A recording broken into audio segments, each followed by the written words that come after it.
بسم اللہ الرحمن الرحیم۔ السلام علیکم ورحمۃ۔ روزہ رکھنے کی نیت اور روزہ کھولنے کی دعا۔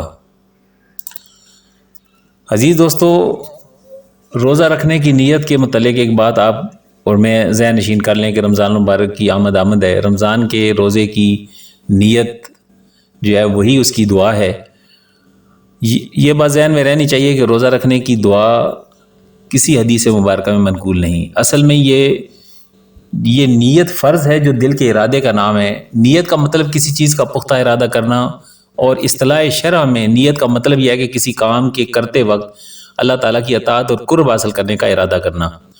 اسی طرح نماز، روزہ، حج، زکوٰۃ وغیرہ جیسی باتوں میں نیت فرض ہے، لیکن الفاظ فرض نہیں۔ البتہ آج کل منتشر لوگ ہیں، ذہنی طور پہ مصروف دنیا میں لوگ ہیں، تو اس لیے بزرگان دین نے کچھ لفظوں کو جمع کر کے یہ بات سمجھانے کی کوشش کی ہے کہ زبان سے کہہ لینے سے دل کا ارادہ اور قصد ظاہر ہو جائے گا۔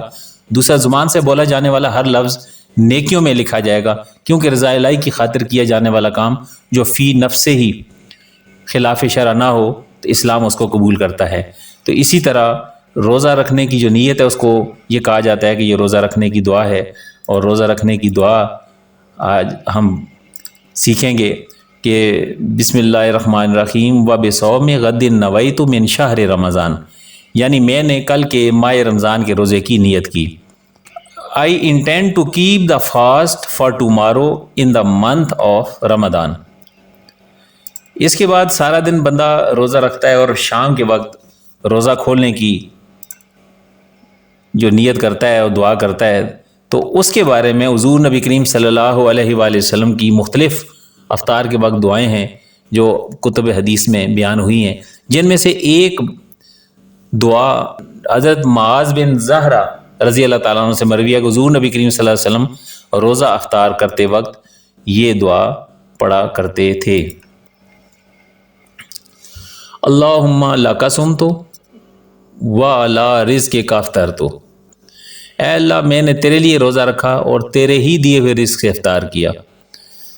تو دوستو، یہ تھی آج کی ویڈیو کہ رمضان کا مہینہ آ رہا ہے، روزہ رکھنے کی نیت کی دعا، الفاظ جو ہم پڑھیں گے و بصوم غد نویت من شہر رمضان، اور روزہ افطار کرنے کی نیت اور دعا اللہم لک صمت وعلی رزقک افطرت، اللہم انی لک صمت وبک آمنت وعلیک توکلت وعلی رزقک افطرت۔ یہ بھی ایک دعا ہے، لیکن مختصر دعا یہ جو میں نے آپ کے سامنے بیان کی ہے، اس کو یاد کر لیجئے۔